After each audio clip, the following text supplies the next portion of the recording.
Everyone, this is Nikachu, and today we are going to talk about the mysterious card. The card that's on everyone's mind. They can't decide if this card is amazing or a pile of trash. Yes, it is a Watertrap Weaver. Now, this is a card, probably the biggest sleeper coming out of Ixalan. It was a card that I thought looked pretty good. However, how on earth could this card compete with like Master of Waves or Merfolk or Kira Great Glass Spinner? Come on, like those cards are amazing. I don't want to replace any of these things. Maybe I should think again. So Watertrap Weaver, when it came out, yeah, no one was looking at it. But you see, Tropical Merfolk was doing great, had many results, going 5-0 all over the place, and the blue players are like, maybe we don't need Master of Waves. So Rothgar, brave enough, take all the Master of Waves out of the mono blue deck, replace them with Watertrap Weaver. I don't know what inspired him, but he replaced it with Watertrap Weaver and got a 5-0 out of it. Now Rothgar, over time, decided to abandon the idea. He wasn't feeling long-term that it was pulling its weight. But I took a look at this thing, and I said, this card, it was good, but I didn't think I could replace any other slots. And then I was thinking, do you know what? The deck can probably handle about 10 cards, 3 CMC or higher. And I was like, do you know what? We could jam this thing in there. To hell with Kira. We don't need that. We can just play with Rajiri, Watertrap Weaver, and Master of Waves. So when Rothgar picked it up, not many people really blinked. But then I gave it my seal of approval, and all of a sudden people started turning heads. But most people were like, no, it's just Frostlinks, right? No. And then I won my local 1.5k with a Watertrap Weaver build. But people were still like, no! No! Watertrap Weaver? It can't be! And now the final nail in the coffin. We are getting results. And in an open at Star City Games, we finally got our first sort of paper public finish with a Watertrap Weaver list. And now that has convinced enough people, do you know what, we have to start looking at this card. Nikachu, make a Watertrap Weaver video, so here it is. So we're going to talk about Watertrap Weaver. And at 1 blue, 2 generic, it is a 2/2 creature with the simple ability, when it enters the battlefield, Watertrap Weaver taps target creature an opponent controls. That creature doesn't untap during its controller's next untap step. So the power here is that you are tapping down their creature, clearing the way for your attack, and do what? Next turn, they still can't untap with it. So you have 2 full attacks against your opponent when you play Watertrap Weaver. But that's not all. I mean, the 2/2 body is not irrelevant. It is still just as big as any other of our creatures, you know, like Harbinger of the Tides, Silvergill Adept is a 2/1 creature, so the body is totally fine. Now, what else does it really do for our deck? In essence, Merfolk is a great deck, but its main problem is that it is clunky. It is clunky. We lack good things to do on turn 1. We absolutely need Ether Vial to compete at a high level, especially on the draw. Usually we can't catch up to a lot of decks on the draw. They just run us over. So Watertrap Weaver synergizes very well. Synergy it has synergy. It does have synergy, but it's a great fit to Merfolk because it allows us to catch up against all those fast decks. Like Affinity, for example. That thing is blazing fast. But do you know what? If they play Steel Overseer, we can respond with Watertrap Weaver. Tap that thing down, and then all of a sudden, the Affinity deck won't be as explosive. You know, I have so many matches up against Affinity. They're just 1 turn faster than I am, but not anymore thanks to Watertrap Weaver. I think because of Watertrap Weaver, the matchup is at least even against Affinity now, if not in a plus. This was a great addition in that regard. If we look at other zoo-like decks like 8-Whack, which is just a bunch of creatures on the board trying to get out of control. Watertrap Weaver can at least tap one down and then trade with something else so that you can prolong the game. Our Bomb is Master of Waves, and Master of Waves will get there if we can slow, again, the game down another turn so that we can comfortably get to Master of Waves, cast it, and stabilize the board. And you know what? If we want, it's great on defense, but it's great on offense too, because we are tapping down creatures, big blockers, in order to get through damage. I was up against, what's it called, the Hollowed One aggro deck in the top 8 of my local 1.5k. Great starts, you know, turn 2, Gurmag Angler, no big deal because I've got Watertrap Weaver. We tap that thing down and we just catch up very easily. Interacts incredibly well with the metagame right now. That's the thing. It interacts so perfectly. Tidebinder Mage used to be fantastic in the past because there were so many green and red decks out there. Tidebinder Mage lost so much value over the last year or so as green and red decks start to disappear. And we see a little bit right now with the red-green Ponza deck, but that's not really enough. And like Abs and Company, not as, or the Coco's Counters Company deck is not particularly weak to Tidebinder Mage because they can just untap the Devoted Druid, so it's not that big of a deal. But Watertrap Weaver is a big deal, so like what does it interact with that Tidebinder Mage can't? It interacts with Eldrazi and Eldrazi and Taxes, Death and Taxes, all the Death Shadow decks, especially Grixis Death Shadow, tapping down Death Shadow, Gurmag Angler, Tasigur, all perfect targets. So it has, I mean, interacts with Affinity, is playable against Titan Shift. That's another thing. You measure cards based on how well they do against your bad matchup. So Watertrap Weaver completely evens the playing field against Affinity and interacts in a way against Titan Shift, because when they play Primeval Titan, usually you're just dead on the next turn when they untap and attack with it. You just never can come back from that. But we can tap it down, and that will give us a pretty good turn to try to muster up one more turn to close out the game. Otherwise, the opponent will most certainly attack with Primeval Titan. We have to deal with like 6 power of trample and probably like 12 or 16 points of damage. No, it's about approximately 12. Probably 12 points of damage off the Primeval Titan getting lands out of the deck, plus a land drop or something for the turn. It's an obscene amount of damage. So tapping it down will give us one more turn to potentially beat that deck. Yeah, so we'll go on to where most people are wondering, what on earth are we supposed to replace for this thing? This card, you know, are you supposed to take out Harbinger of the Tides? Harbinger of the Tides is so much better. Do you take out Master of Waves? Master of Waves is like a killer card. You don't want to take out any of the Lords. And so I found the perfect solution. Now, first off, you don't want to take out Master of Waves, unless you're going aggro with the Tropical Merfolk build. But if you're playing mono blue, you have to keep Master of Waves. The deck only works because Master of Waves. I think Hrothgar's build was imperfect because he took out the Master of Waves, and it didn't work long term because it was missing that power. And I think the cards work very well together if you play them in that combination. So you want to play Master of Waves.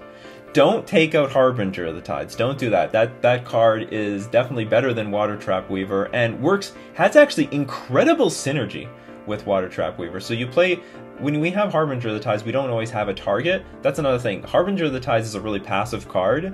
It's very reactive. I mean, we usually bounce something, but it's still situational. If our opponent doesn't want to attack because they know we have Harbinger of the Tides in our hand, then they won't attack. It's just simple as that. So what happens is, Watertrap Weaver is guaranteed to tap something 100% of the time. It's not any of the situational nonsense, and has great synergy with Harbinger of the Tides because we can tap down their creature And then our opponent very often will make plans assuming that their creature will untap next turn. Except it won't, because we're going to bounce it back to their hand with Harbinger of the Tides, and we will burn a lot more of their mana, completely ruining their plans. Oh yeah, oh you thought you were going to untap with that creature? No. It's going to be bounced back to your hand with Harbinger of the Tides, so there's great synergy there with Harbinger and Watertrap Weaver. So what's the card we cut? And I figured it out. It's Dismember. It's Dismember! I think it's the perfect thing to cut. So what I feel with Merfolk is you want somewhere between 5 to 8 creature interactive spells. Somewhere in the 75. That's how it seems to feel in all my lists over the years. Somewhere you want to have somewhere between 5 to 8 spells. This is some sort of combination of Harbinger of the Tides, Vapor Snag, Dismember, and Tidebinder Mage. Those were generally my creature interactive spells. And Dismember is fine, but not perfect. The damage is relevant in some cases, but I'll tell you the big problem, it doesn't have a lot of good targets right now. Like, it just doesn't. So if it's great against Grixis Death Shadow, but that's not even that big of a deck anymore. It's very good against green decks where they only have 8 mana dorks. Like, I'm specifically talking about, I want to say some sort of birthing pod deck, because I don't really consider Counter's Company to be a very good example. Although you do want it against that deck, but I don't think it's as mind-blowingly effective. But there are mid-range decks where they have about 8 mana dorks, and if you kill one of them, you like really screw up the tempo of their deck. Whereas a deck like Elves, for example, it doesn't really matter all that much if you play Dismember, because they just have a billion more mana sources. That's what I'm sort of getting at. Dismember, very good against black-green decks, killing Tarmogoyf, Scavenging Oozes, Dark Confidants. But those decks aren't very popular right now.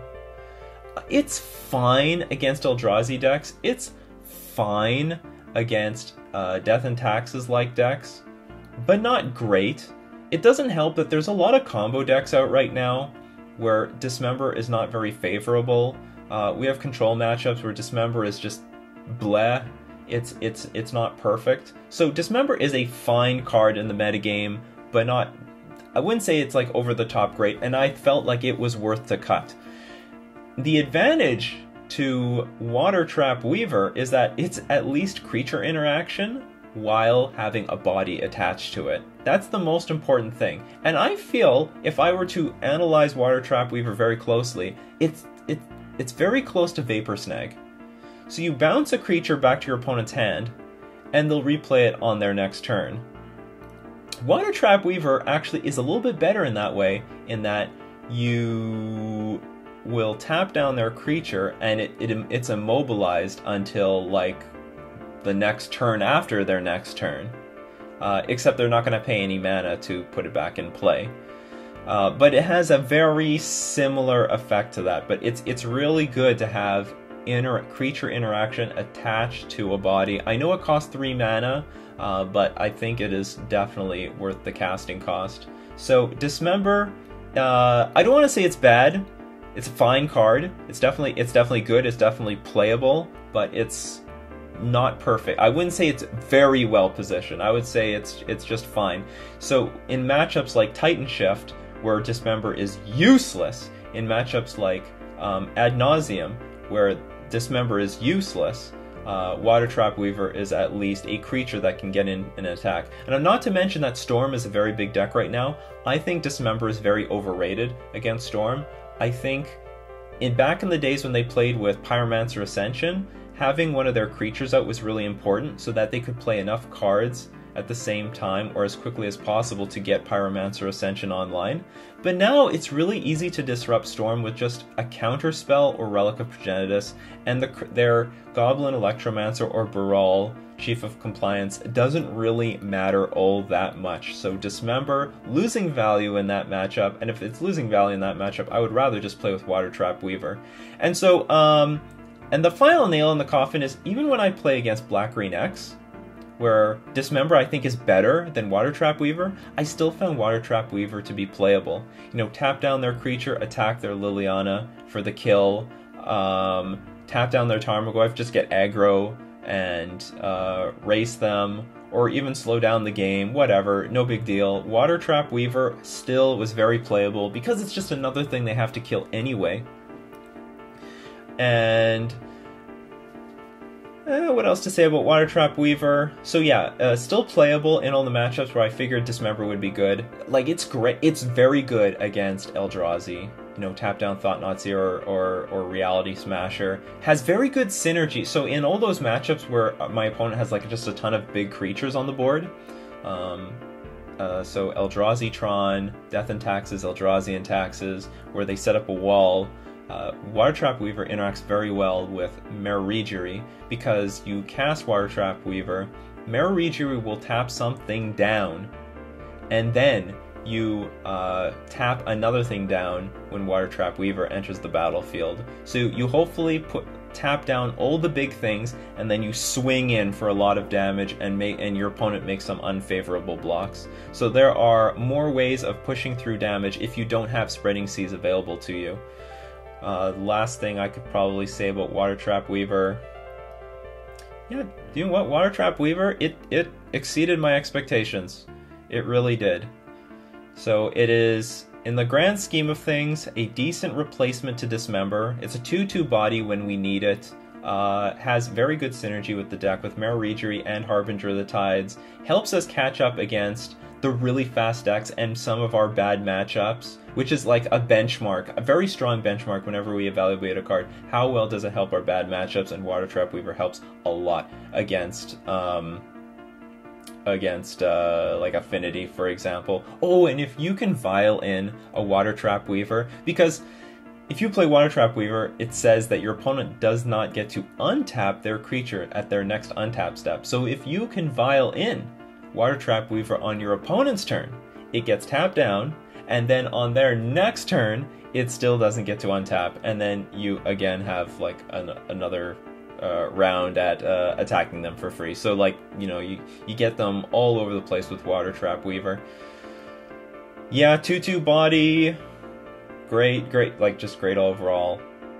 I didn't see it coming. You know what? I never would have playtested this card if Hrothgar wasn't brave enough to try it himself, but after I've tried it, I'm super convinced. No one has any negative feedback about Watertrap Weaver, by the way. It's like, it's all super positive. Oh, and I guess the last thing that I like about Watertrap Weaver is because it replaces the Dismember slot, it has opened the door to play more Spell Pierces in the main, which is a relatively decent card, I would say.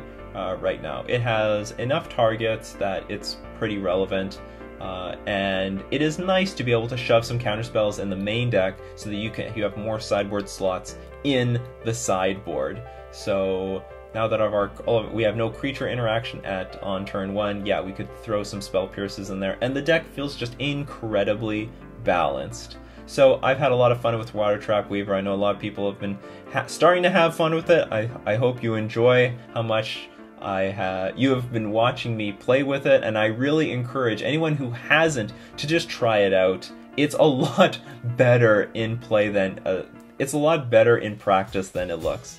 So anyway, this has been Nikachu signing out regarding Watertrap Weaver.